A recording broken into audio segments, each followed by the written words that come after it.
Ellen Porter opened her front door to a crisp autumn breeze and found a pale yellow envelope fluttering on her neighbor's porch railing. She tightened her shawl and stepped onto her front steps, the scent of damp leaves mingling with the steam from her teacup. The porch next door, usually lively with morning activity, looked oddly still.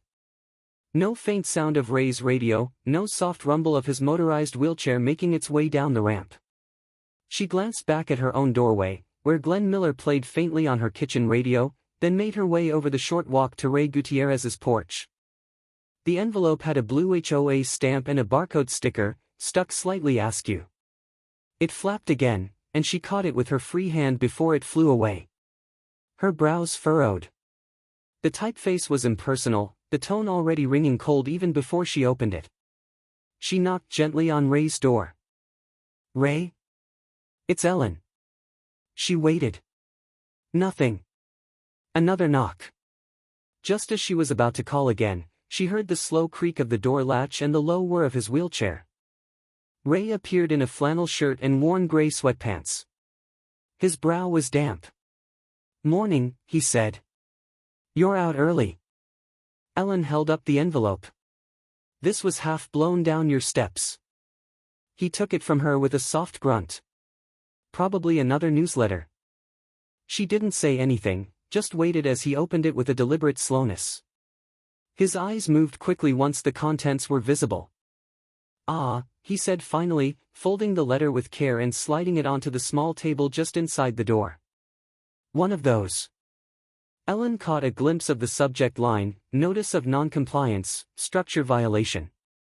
"What structure?" she asked, though she already feared the answer. Ray looked past her toward the ramp that led from his porch to the sidewalk.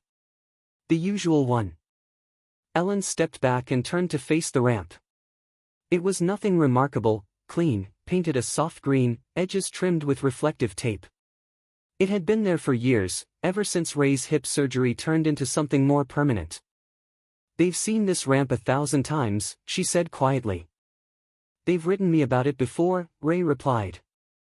"Usually worded like suggestions." She stepped back toward him. "This doesn't read like a suggestion." "No, it doesn't." He didn't meet her eyes. "It says I'm subject to daily fines until it's removed or permitted." "Permitted?" She almost laughed. "They never gave you a problem with this before."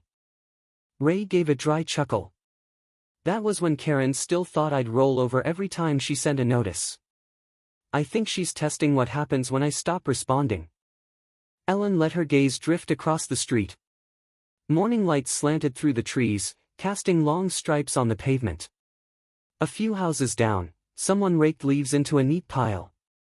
Nothing seemed out of place, and yet the envelope in Ray's hand hummed with quiet menace. He wheeled back into his living room and gestured for her to follow. The house was modest and well kept. A few military plaques hung near the hallway. The faint smell of old coffee lingered in the air. Ellen stepped inside. "Have you called anyone about this?" Ray shrugged. "What can I say? I'm a veteran with mobility issues, and the HOA thinks my ramp is aesthetic pollution. I could file something with the city, sure. But I've been here longer than half these board members. I'm tired, Ellen." She picked up the letter again and read the first paragraph aloud. "This notice constitutes formal warning that the structure currently affixed to the front entrance, namely a wooden ramp, violates the Rosemead Oaks Aesthetic Guidelines Section 3.12 and must be brought into compliance within 10 business days or subject to fine." "Karen always did like legalese," Ray muttered. "There's more." Ellen sat down on the arm of a nearby chair. "Unauthorized structures may include modifications not in harmony with surrounding architectural themes or unapproved by the board prior to installation." "You'd think I installed a drawbridge," Ray said, attempting a smile that didn't reach his eyes. "Ray," Ellen asked softly, "do you want to fight this?" He sighed. "They know I can't fight this. That's the point." She didn't answer. Outside, the wind picked up again, rattling the porch chimes.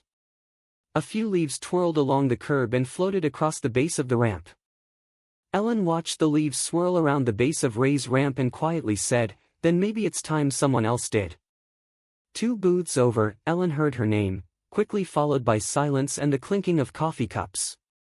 She kept her eyes on the laminated menu in front of her, though she already knew she'd be ordering the same as always, half stack with fruit, black coffee, no cream. The menu hadn't changed since the Clinton administration, and neither had the regulars. Dot's Diner wasn't just the best place for pancakes in Willow Creek, it was where narratives were shaped, reputations measured, and alliances reinforced one refill at a time. She glanced up, catching Doris McKee's profile in the mirror that ran along the back wall. Doris's teased hair and chunky costume jewelry were as dependable as her allegiance to the HOA. She leaned across the booth, murmuring to Jim Devers, who sat across from her, nodding politely. Jim was the treasurer, technically neutral. Quiet. Careful. But in this town, even silence spoke volumes. The jukebox in the corner spun a Patsy Cline tune, low enough not to cover the tension in the room. The scent of apple cobbler and burnt bacon grease mingled in the air as Ellen stirred her coffee with slow precision. She wasn't usually one for eavesdropping, but something in the rhythm of the diner had shifted.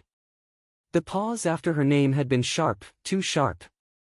She took a casual sip and caught just enough from Doris's stage whisper to confirm her suspicion. Still hasn't taken it down. Not setting a great example, especially now. Jim replied, barely above a breath, he's had that thing for years. Doris clicked her nails lightly against her mug. Exactly. Years without proper permits. Karen says they gave him chance after chance. It's about maintaining consistency. Ellen set down her cup. Or maybe it's about controlling what doesn't need fixing, she said, evenly, without looking over. The silence that followed was as thick as the syrup on her plate. Doris turned slowly.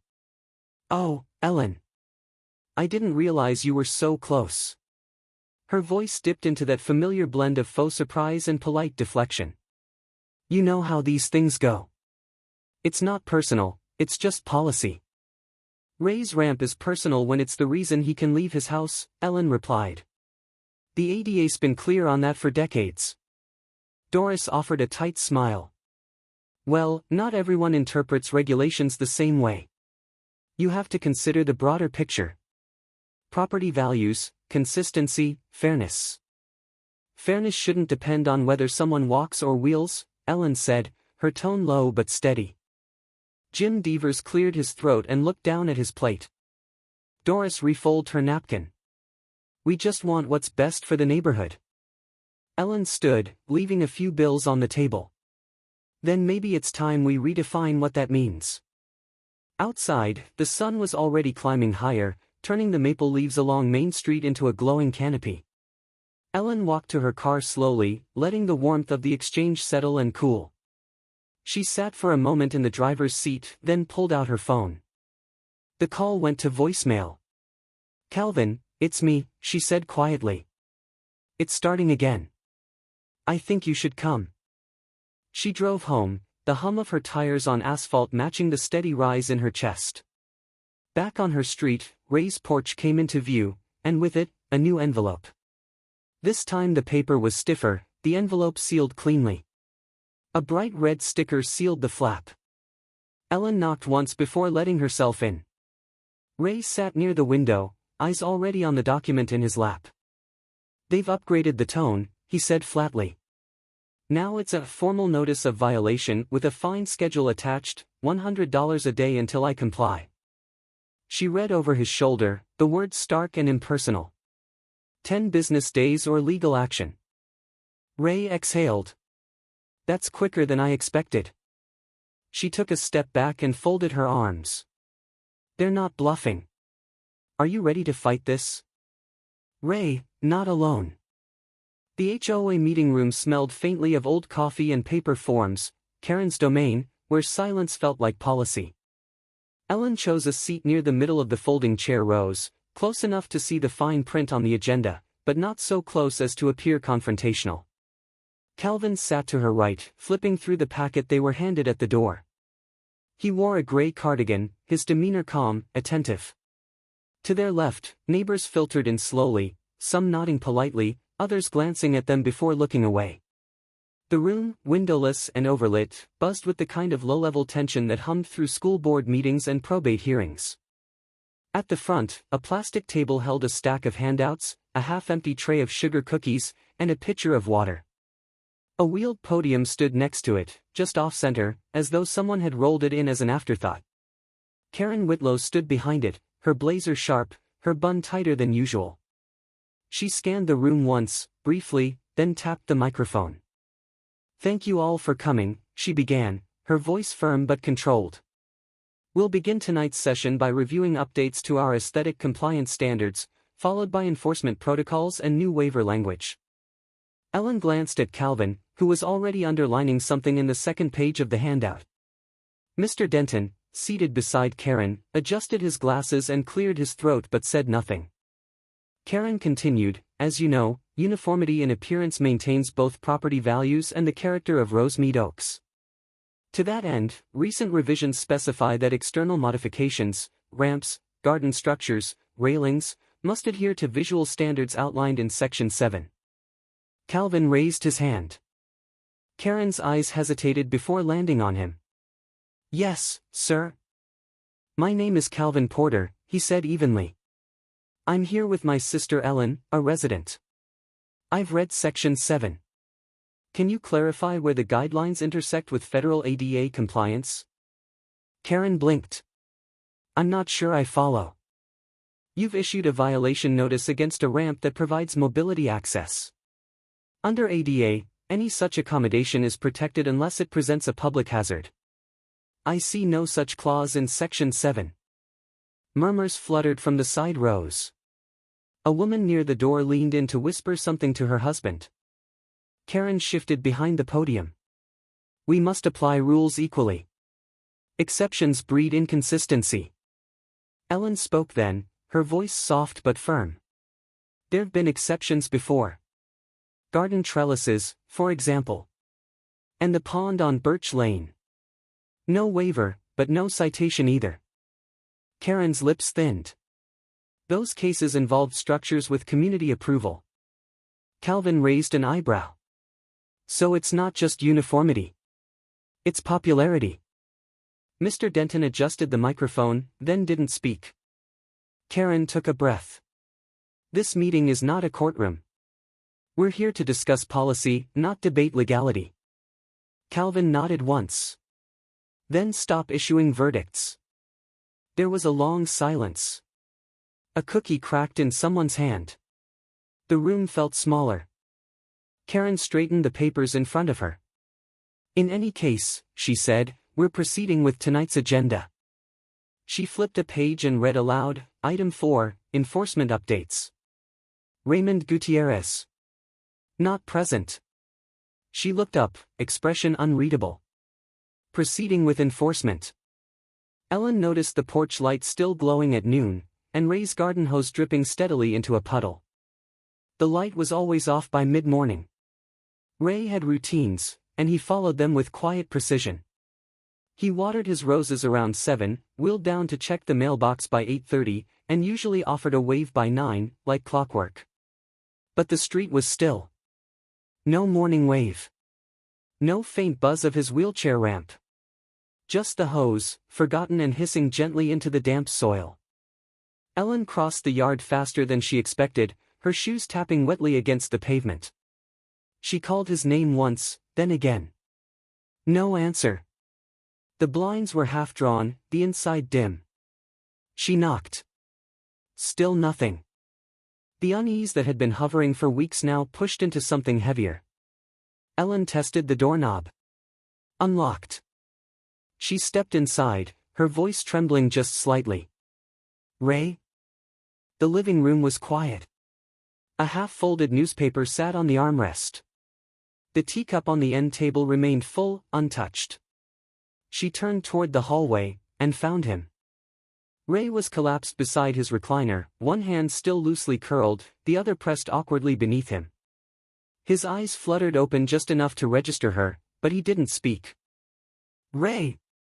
She knelt, gently pressing her hand to his cheek. It was clammy. His breathing shallow. She reached for her phone, hands only slightly less steady than her voice. "Calvin," she said into the line the second he answered. "It's Ray. He's down. I'm calling an ambulance now." Calvin's voice was clipped but calm. "I'm already getting in the car." The next 15 minutes passed in a haze, sirens, EMTs, the whoosh of a gurney wheel catching on the porch step. Ellen followed close behind as they loaded Ray into the back of the ambulance, her cardigan damp from kneeling, her mind refusing to quiet. By the time Calvin arrived at the hospital, Ellen was in the hallway outside Ray's room, arms crossed tightly over her chest, watching the rain streak down the tall window panes. "How is he?" Calvin asked as he approached. "They think it was a minor stroke," she said. "Blood pressure spike. They're monitoring him." She paused. "They said stress was likely a factor." Inside the room, monitors blinked steadily. Ray lay propped up slightly, eyes closed. A nurse in blue scrubs adjusted a line in his fore. "He's lucky," the nurse said kindly. "No lasting damage, but we'll be keeping him overnight. Blood pressure like that can only hold for so long under strain." Calvin offered a quiet thank you as she left the room. Ellen stepped closer to the bed, and Ray's eyes opened, hazy but aware. "I didn't mean to make a fuss," he said, his voice rasping low. "You didn't," Ellen replied, pulling the chair closer. "They did." Ray tried to smile. "They've worn me down." The words sank between them, too heavy to reply to immediately. Calvin moved to the foot of the bed, his hands in his pockets. "This was preventable," he said softly but firmly. "We're not waiting anymore." Ellen nodded slowly, her gaze never leaving Ray. Calvin pulled out his laptop and flipped it open with a purposeful click. "Let's talk about ADA filings and financial disclosures."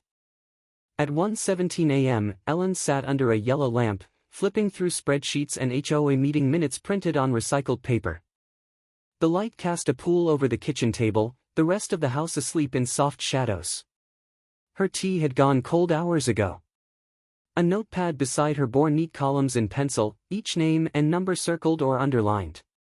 She hadn't intended to stay up this late, but once she began looking, the patterns refused to be ignored. She turned another page. Community development, $1,800 monthly, it read. The description was vague. There were no corresponding project notes, no committee references, no public updates on where the money had gone. Another entry, Wellness Partnership, $2,250 per month. She sat back for a moment, rubbing the bridge of her nose. She had attended every HOA meeting for the past 3 years. Not once had there been mention of a formal wellness program. Her eyes drifted to the stack of emails she'd printed earlier. A reply from the board secretary from 2 months ago noted that clinic outreach was coordinated via the president's office. President Karen. Ellen tapped the entry with her pen, then opened her laptop.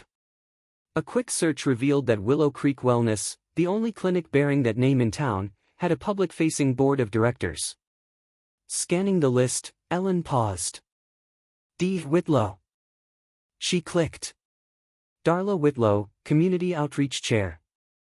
Another tab, this time a HOA board member roster.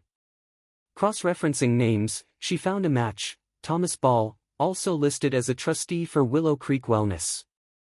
Ellen exhaled slowly. Calvin's words echoed in her mind, corruption rarely hides. It burrows into convenience. The next morning, she stood outside the Willow Creek Library beneath a sky the color of old pewter. The rain was steady but light, and the familiar brick building looked almost warm under the haze. Inside, the smell of paper and coffee from the corner machine wrapped around her like a blanket. "Ellen Porter, as I live and breathe," came a voice near the desk. "Marlene," Ellen said, smiling despite herself. "You still guard this place like a castle." Marlene, her high school lab partner turned head librarian, chuckled. "Every good kingdom needs its records." She peered at the stack under Ellen's arm. "That HOA folder I see." Ellen nodded. "I need to look at archived minutes. Older ones. Pre-2020. Marlene raised a brow. Something cooking. Something rotting, Ellen said. They settled at a back table, where Marlene pulled up the digital log while Ellen laid out the documents. 2 hours later, Ellen leaned back in her chair, staring at a spreadsheet of recurring HOA expenditures from the past 4 years. The payments to Wellness Partnership began in March 2020. No bids. No alternate vendors. Just an auto-renewing monthly payout. Worse, the ADA compliance audit that used to be filed yearly hadn't appeared since that same month. No documentation of updates. No external inspection reports. The ramp wasn't their only oversight, it was their scapegoat. She dialed Calvin. He picked up on the first ring. "I have a clinic," she said. "A funding trail. A cousin on the board. And missing ADA paperwork going back 3 years." Calvin's tone sharpened. "That's layered liability. Fraud at worst. Negligence at best." "Karen authorized every payment," Ellen said. "And she's silenced every dissenting voice since." There was a pause. This ramp was never the issue, Ellen whispered to herself. It was a distraction. Calvin's voice came through steady and clear. "Time to tell the whole town. In public. On record." The fall fair sparkled with hay bales, pie stands, and friendly chatter, until the news van pulled up and parked right beside the welcome tent. The sun had broken through a week of gray, casting a golden light over the Rosemead Oaks Community Park.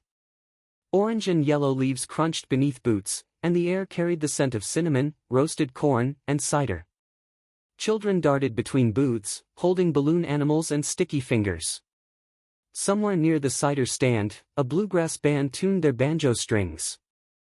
Ellen stood beside Calvin near the edge of the lawn, scanning the crowd.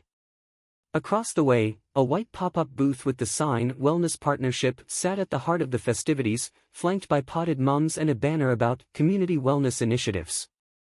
"She's here," Calvin murmured. Karen Whitlow emerged from the side of the booth, dressed in a cream blazer and pearls, greeting passers-by with a polished smile. She extended handshakes, posed for pictures beside a pie contest banner, and answered questions from residents about pet leash zones and decorative mailboxes. Then the news van's door slid open. Tricia Hines stepped out, her notepad in one hand, a small mic clipped to her jacket. A cameraman followed behind her. Karen saw them, and for a moment her smile held, but her shoulders stiffened ever so slightly. Tricia approached with practiced politeness. "Ms. Whitlow, we're covering today's fair, but also looking into ADA compliance and public fund usage within Rosemead Oaks. Would you mind a few questions?" Karen gave a thin-lipped smile. "Of course, but this really isn't the place for." "You're currently listed as authorizing monthly HOA disbursements to a clinic run by your cousin," Tricia continued gently. "Residents have expressed concerns." Karen blinked. "I'm not aware of any impropriety." Calvin stepped forward, offering a manila envelope. "These are the receipts," he said calmly. "Along with HOA bylaws and the ADA Title III compliance clause. The ramp removal notice issued to Ray Gutierrez directly violates that clause." Karen glanced at the envelope but didn't take it. "This is clearly a coordinated effort to embarrass me." Ellen stepped forward. "My neighbor suffered a stress-induced stroke after being targeted. I'd hardly call that theatrics." A few heads turned. People began drifting closer. The music had stopped, the banjo quiet. Karen's smile faltered. Ray Gutierrez refused to follow procedure. "He followed the law," Calvin said. "And where were these concerns raised before?" Karen snapped, turning toward the crowd. Mr. Denton cleared his throat. "I brought them up. Twice. In executive session. I was told they'd be handled internally." Karen turned sharply. "Denton, we agreed." He shook his head. "We didn't agree. You made a decision." A murmur rippled through the crowd. Someone whispered, "Is that true?" Karen's voice rose slightly. "You people don't understand how hard it is to keep things running. A child nearby, licking caramel off his thumb, looked up and muttered, "Then maybe someone else should." The silence that followed was heavier than anything Ellen had expected. Karen stood frozen, eyes darting from face to face. Her practiced smile had dropped, her posture wilting under the soft weight of a public gaze. Then someone in the crowd stepped back. Heads turned. The group parted slowly, like a tide, to reveal a figure rolling up the path between booths. Ray Gutierrez, in his wheelchair, moved steadily through the grass, a plaid blanket across his lap. The ramp to his porch, rebuilt that morning by neighbors who'd shown up without being asked, had left him just enough energy for this moment. He didn't speak. He didn't need to. 3 weeks later, Ellen received a letter in neat block handwriting, "Thank you for standing when I couldn't. Ray." She reread it twice at the kitchen table, the morning light soft through the frosted windows. The envelope had no return address, just a simple stamp and the unmistakable, careful penmanship of someone raised before email. Ellen tucked the card back into its envelope and slid it into the drawer beneath her tea bags, where she kept things too meaningful to leave lying out. Outside, her garden wore its December stillness gracefully. Pine wreaths adorned her front windows.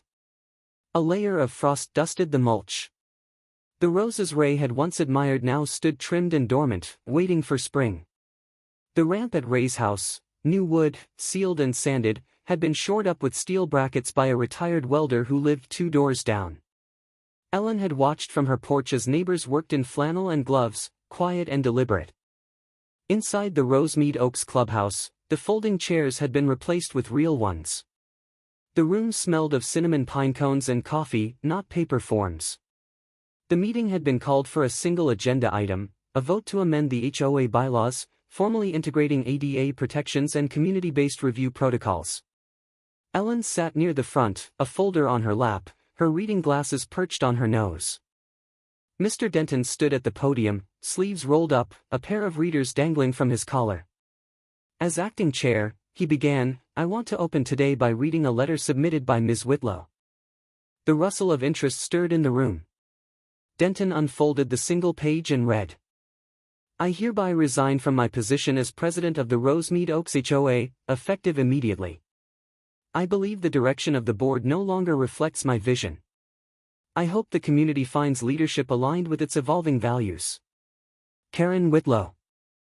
No dramatic gasps, no applause. Just a quiet shift in posture around the room, like a current moving gently beneath the surface. When Denton invited public comment, Ray was the first to will forward.